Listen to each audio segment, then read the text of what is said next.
Hello all. I hope everyone is well. Welcome back to my channel.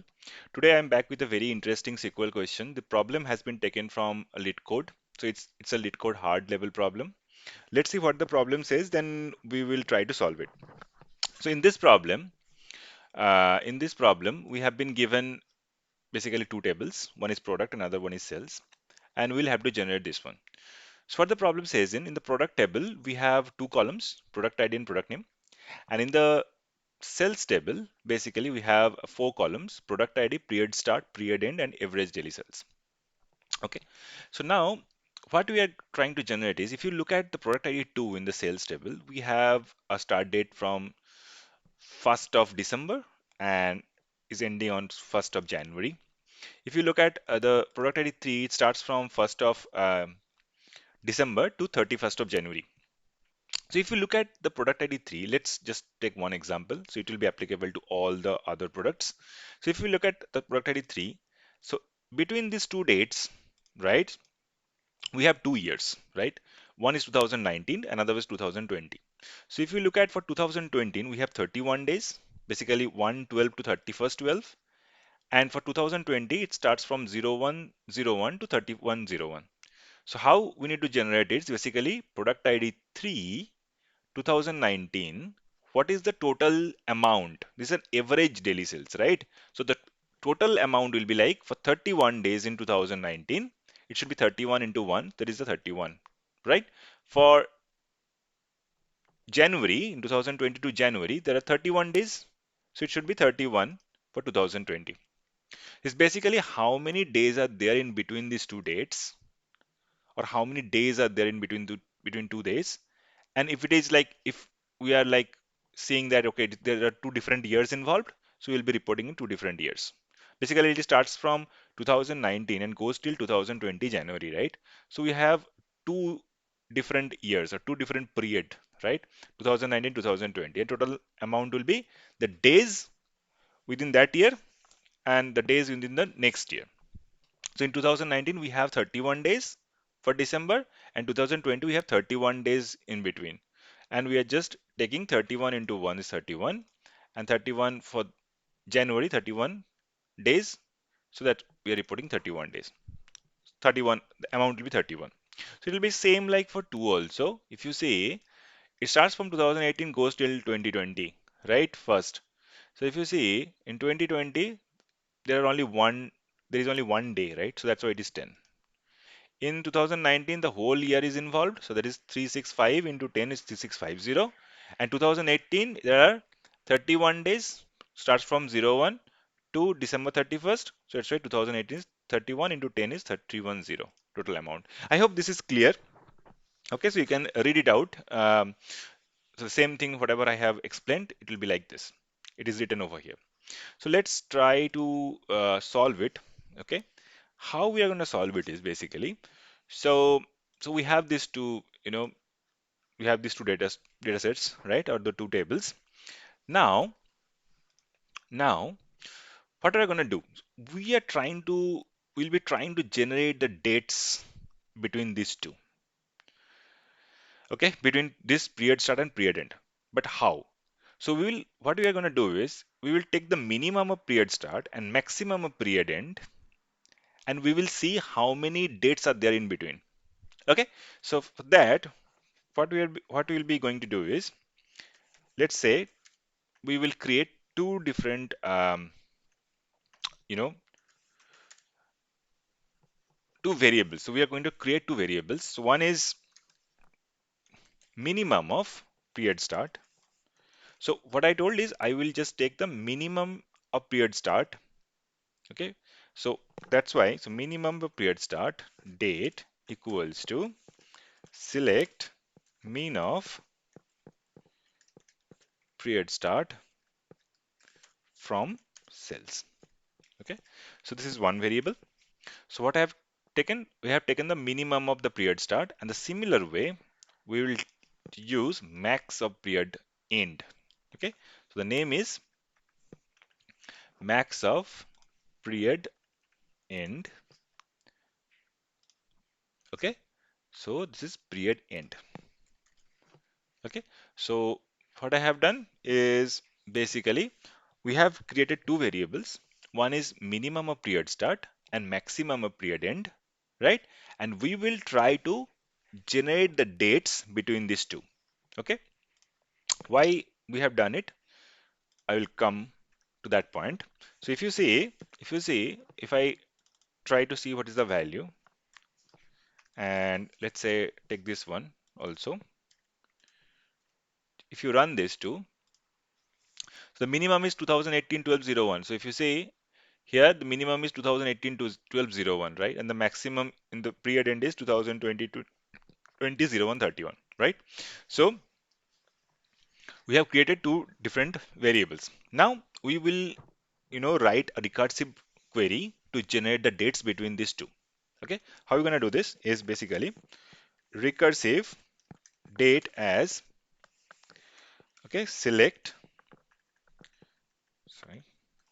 select min period start as period date, give a name as period date, union all, select. So you need to add one, right, to that date to create the dates, right? So how are we going to do that? Date add.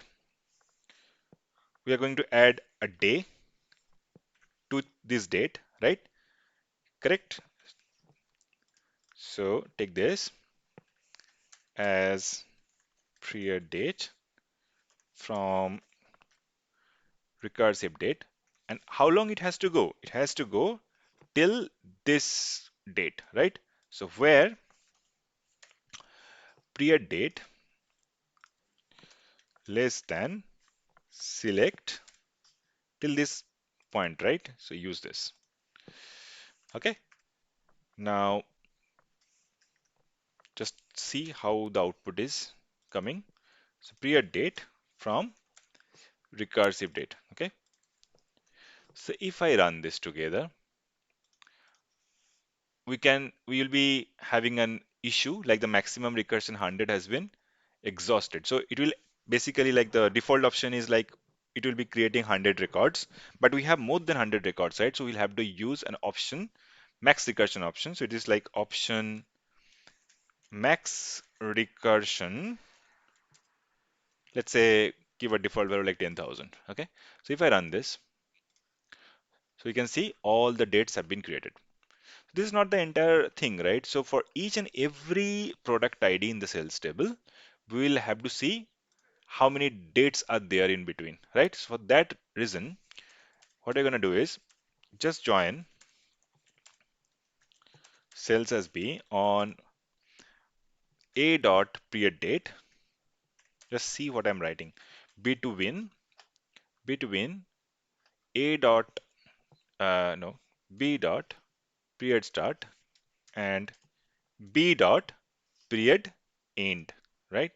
So now what I'm going to take is from here is, let's say I'm taking B dot product ID.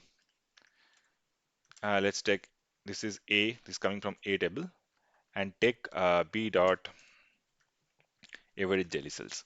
So now if I run this, we get all the, product IDs. So let's just sort it by order by, you know, B dot product ID and take A dot period date.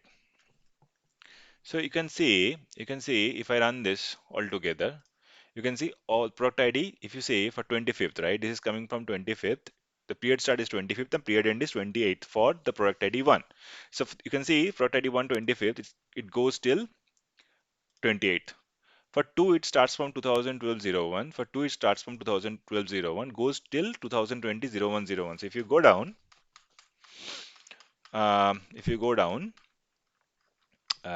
you can see for 2 it's 2021-01.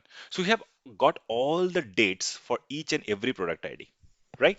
We have got all the dates, right? Now the next step would be, so if you look at the data, we need the product name also, right? For that, what I'm going to do is inner join with the product table also.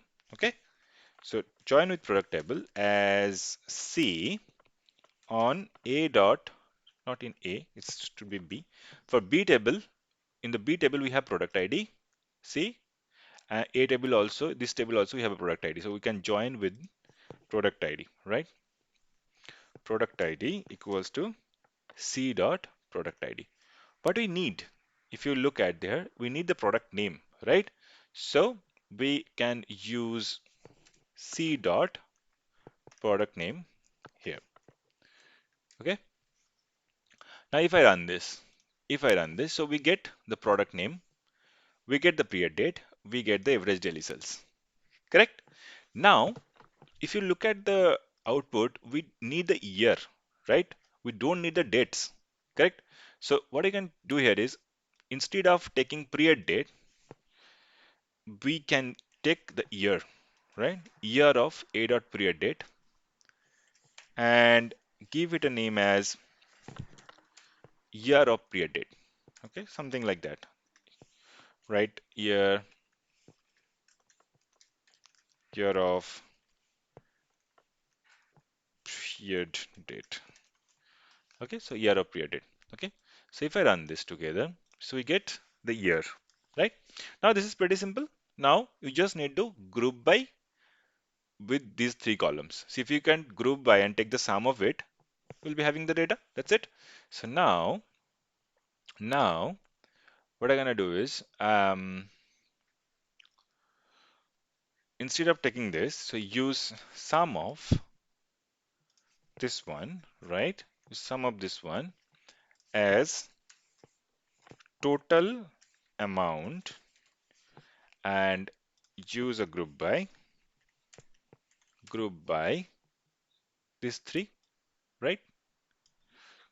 Correct? And order by this and period date, or you can take year of period date, that would be fine. So you can use this one also, right? So if I run this, see, we can get the data, right? So what we are getting for 2019, the amount is 3500, then 3100, then for 2 it is 3650, for 2 it is 10, then 3131. So we are getting the exact same output what we saw it previously, right? So this is the solution. So I'll give the data to the description box, and if you can, try to just give it a try and post your solution in the comment section. If you have any better solution, feel free to do it.